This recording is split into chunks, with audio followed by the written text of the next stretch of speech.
औज़ु बिल्लाहि मिनश्शैतानिर्रजीम बिस्मिल्लाहिर्रहमानिर्रहीम। अस्सलाम वालेकुम दोस्तों, अशरफ आसमी एडवोकेट आपकी खिदमत में हाज़िर है। दोस्तों, कुरान पाक की सूरह निसा आयत नंबर 135/4, ए ईमान वालो, तुम इंसाफ पर मजबूती के साथ कायम रहने वाले अल्लाह के लिए गवाही देने वाले हो जाओ। खा गवाही खुद तुम्हारे अपने या तुम्हारे वालिदैन या तुम्हारे रिश्तेदारों के ही खिलाफ हो, अगरचे जिसके खिलाफ गवाही हो मालदार है या मोहताज, अल्लाह इन दोनों का तुमसे ज़्यादा खैर ख्वाह है। सो तुम ख्वाहिश नफ्स की पैरवी ना किया करो कि अदल से हट जाओगे, और अगर तुम गवाही में पेचदार बात करोगे या हक से पहलू तही करोगे तो बेशक अल्लाह इन सब कामों से जो तुम कर रहे हो खबरदार है। झूठी गवाही इन अमूर में से एक है जिनको इस्लाम ने हराम और नाजायज़ करार दिया है।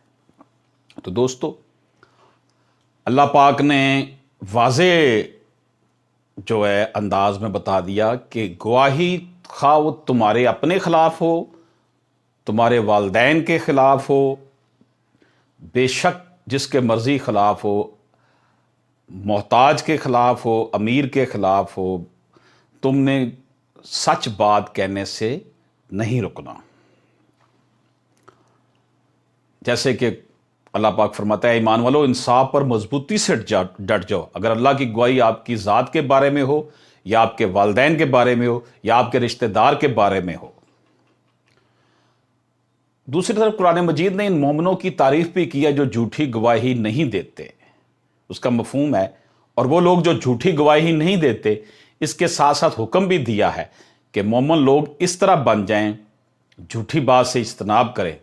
मुख्तसर ये कि झूठी शहादत से एतराज़ मोमिन की शान और इस्लामी तालीमात का तकाजा है, और गवाही से मुराद ये है कि जब कोई भी मामला दरपेश आए जिसमें दावेदार ज़्यादा हों, हकीकत तक पहुंचना हो, तो फिर गवाही ली जाती है। दोस्तों, हमारी अदालतों का निज़ाम देख लें कि अदालतों में भी ऑन ओथ गवाही ली जाती है। मुझे बड़े अफसोस से कहना पड़ रहा है कि कुछ दिन पहले की बात है कि एक बड़े मोअज़्ज़ज़ दिखने वाले आदमी से जब गवाही के हवाले से बात हुई तो उसने कहा, ये कौन सी बात है, ये तो अदालती गवाहियाँ हैं, जो मर्ज़ी बंदा कह दे। ऐसा नहीं है। अगर हम अपने वक्ती फ़ायदे के लिए और किसी को नुकसान पहुंचाने के लिए, जायदाद हड़प करने के लिए, किसी का माल हड़प करने के लिए गवाही देते हैं, झूठी गवाही, तो उसकी फिर बहुत गज़बनाक किस्म का जो है ना उसका वो सामना करने के लिए तैयार हो जाए। अल्लाह ताला सब कुछ देख रहा है, अल्लाह ताला खबरदार है। हज़रत सल्लल्लाहु अलैहि वसल्लम से कबीरा गुनाहों के बारे में पूछा गया कि कौन कौन से हैं, तो आप सल्लल्लाहु अलैहि वसल्लम ने जवाब में फरमाया, अल्लाह के साथ किसी को शरीक ठहराना, वालिदैन की नाफरमानी, किसी को नाहक कत्ल करना और झूठी गवाही। यानी कि गुनाह कबीरा है झूठी गवाही देना। जो लोग ये समझते हैं कि अदालत में जाकर हम झूठ बोल देंगे किसी का माल हड़प करने के लिए, पैसा हड़प करने के लिए, या किसी को बचाने के लिए, किसी को फंसाने के लिए, तो वो ये जान लें कि अल्लाह पाक ने वाज़े तौर पर फरमा दिया है कि झूठी गवाही देने वाला गुनाह कबीरा का जो है ना वो मुर्तकिब होता है। दोस्तों, अल्लाह पाक जो है वो गफूरुर रहीम है, वो माफ़ करने वाला है, लेकिन वो अपने बंदों से ये तकाजा करता है कि झूठी गवाही से वो बचें। ऐ ईमान वालो, इंसाफ पर मजबूती से डट जाओ। अगर अल्लाह की गवाही आपकी ज़ात के बारे में हो, या आपके वालदैन के बारे में हो, या आपके रिश्तेदार के बारे में हो, और वो लोग जो झूठी गवाही नहीं देते, जैसी मोमनाना सफ़ात बयान करके ने बुनियादी रुकावटों को दूर किया है। मुख्तसर ये कि मामला खा दोस्तों से हो या दुश्मनों से, अदल व इंसाफ के हुक्म पर रहना ज़रूरी है, ना किसी ताल्लुक़ की रियायत से इसमें कमज़ोरी आनी चाहिए, और ना किसी दुश्मनी और अदावत से। दूसरी बात यह है कि सच्ची गवाही और हक बात के बयान करने से पहलू तही ना की जाए, ताकि फैसला करने वालों को हक और सही फैसला करने में दुश्वारी पेश ना आए। कुरान मजीद ने इस मज़मून पर कई आयतों में मुख्तलिफ अनवानात से ज़ोर दिया है और इसकी ताकीद फरमाई है कि लोग सच्ची गवाही देने में कोताही और सुस्ती ना बरतें। एक आयत में नहायत सराहत और वजाहत के साथ ये हुक्म दिया है, जिसका मफहूम यह है, यानी गवाही को ना छुपाओ, और जो शख्स छुपाएगा इसका दिल गुनाहगार होगा। लेकिन इसके साथ ही कुरान हकीम ने इस पर भी नज़र रखी है कि लोगों को सच्ची गवाही देने से रोकने वाली चीज़ दरअसल ये है कि गवाह को बार बार अदालतों की हाजिरी और मुसीबत में मुब्तला होना,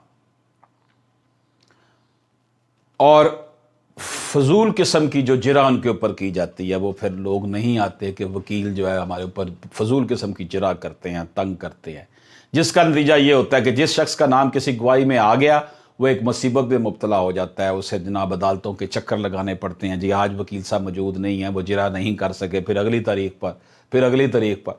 इस तरह जिस बंदे ने किसी की गवाही देनी होती है वो इतना ज़लीलो ख्वार हो जाता है कि वो तौबा कर लेता है कि मैं अपने सारे काम छोड़कर गवाही देने के लिए जाता हूँ। जिरा के लिए वकील साहब आते नहीं हैं, डेट ले लेते हैं, जो मौजूदा सिस्टम है, तो इससे वो फिर बददिल हो जाता है, वो कानों को हाथ लगा देता है कि आइंदा मैंने गवाही नहीं देनी। तो हक बात से रोकने वाले लोग भी इस जुर्म में बराबर के शरीक हैं, खा वो वकील है, खा वो मुद्दई हैं, जो भी हैं। दोस्तों, मौजूदा जो पंजाब में सिविल प्रोसीजर कोड नाफज किया गया है, उस पर हर चीज़ का दिन मुकर्रर कर दिए गए हैं कि इतने दिनों में एविडेंस होगी, इतने दिनों में जवाब आएगा, इतने दिनों में जिरा होकर, इतने दिनों में इशू फ्रेम होंगे, इतने दिनों में आर्गूमेंट्स होंगे। इसलिए मामलात बेहतरी की तरफ जा रहे हैं। लेकिन जो यहाँ पर टाउट सिस्टम बाहर है, लोगों को पैसे देकर गवाही दिलवा दी जाती है, बेल करवा ली जाती है, बेल बॉन्ड श्योरिटी ले ली जाती है, वो अल्लाह के खौफ से डरें, वह जहन्नम में अपना घर बना रहे हैं ऐसे लोग।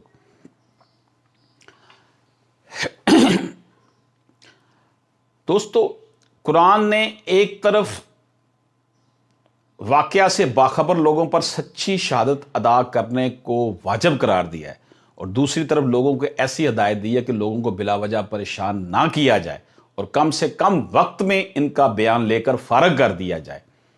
इम्तिहानात के नंबर, सर्टिफिकेट और वोट वगैरह शहादत के हुक्म में दाखिल हैं, यानी कि जो वोट देते हैं वो भी एविडेंस है कि हमने किसी को वोट दिया, सही बंदे को वोट दें। इम्तिहान में जो हम नंबर लेते हैं वो भी एविडेंस में शामिल है। उसमें भी अगर हम नकल लगाएंगे, झूठ बोलेंगे, फ्रॉड करेंगे, पैसे देकर पास होंगे, जैसे अभी पब्लिक सर्विस कमीशन में देखा, नौकरियां लेने के लिए लोगों ने करोड़ों रुपए की रिश्वतें दी हैं। तो ये सब कुछ क्या हो रहा है? किसी का हक मारा जा रहा है। किसी बीमार को डॉक्टर का सर्टिफिकेट देना कि ये ड्यूटी अदा करने के काबिल नहीं या नौकरी के काबिल है, ये भी एक शहादत है। अगर इसमें वाकया के खिलाफ लिखा गया होगा तो वो झूठी शहादत होकर गुनाह कबीरा हो गया। इसी तरह इम्तिहानात में तलबा के पर्चों में नंबर लगाना भी एक शहादत है। अगर जानबूझकर या लापरवाही में कमी बेशी कर दी तो वो भी झूठी शहादत है, जो हराम और सख्त गुनाह है। कामयाब होने वाले फारुल तहसील तलबा को संद या सर्टिफिकेट देना इस बात की शहादत है कि वो मुतलका काम की अहलियत और सलाहियत रखता है। अगर वो शख्स वाकया में ऐसा नहीं है तो ऐसा सर्टिफिकेट, डिग्री या सनद वगैरह पर दस्तखत करने वाले सब के सब शहादत के तहत मुजरम हो जाते हैं। इसी तरह सूबाई, कौमी और कौंसलर के इलेक्शन में किसी उम्मीदवार को वोट देना भी एक शहादत है, जिसमें वोट दहिंदा की तरफ से इस बात की गवाही है कि हमारे नज़दीक ये शख्स अपनी सदाद और काबिलियत के अलावा दयानत और अमानत के एतबार से भी जो है वो नुमाइंदा बनने के काबिल है। दोस्तों, हज़रत उमर रज़ी अल्लाह ताला अन्हो ने फरमाया, झूठे गवाह को 40 कोड़े मारे जाएं और मुंह काला करके बाजार में घुमाया जाए। हज़रत उमर रज़ी अल्लाह ताला ने मुल्क शाम में अपने अमाल को ایک خط میں یہ مضمون لکھا جس کا ترجمہ ولید نے بیان کیا کہ حضرت عمر رضی اللہ عنہ نے اپنے عاملوں کو جو شام میں مامور تھے لکھ بھیجا تھا کہ جھوٹے گواہ کو 40 کوڑے مارے جائیں اور منہ کالا کیا جائے، سر منڈوا دیا جائے اور طویل مدت تک قید میں رکھا جائے۔ دوستو، جھوٹی گواہی سے جو معاشرے میں بگاڑ پیدا ہوتا ہے، حقدار جو ہے وہ حق سے محروم ہو جاتا ہے، اور اس کی نسلیں جو ہیں اس جھوٹی گواہی کی وجہ سے بہت سے معاملات میں جائیداد سے، پراپرٹی سے محروم ہو جاتی ہے، یا پھر ان کے اوپر ایسا الزام دھبا لگ جاتا ہے جس سے وہ معاشرے میں جو ہے نا مجرم کنسیڈر کیے جاتے ہیں۔ تو اس لیے یہ جو جھوٹی گواہی ہے، اس حوالے سے قرآن مجید کے واضح احکامات ہیں، اگر ہم اس پر عمل نہیں کرتے تو اس کا مطلب یہ ہوا کہ ہم نے گناہ کبیرہ کیا ہے۔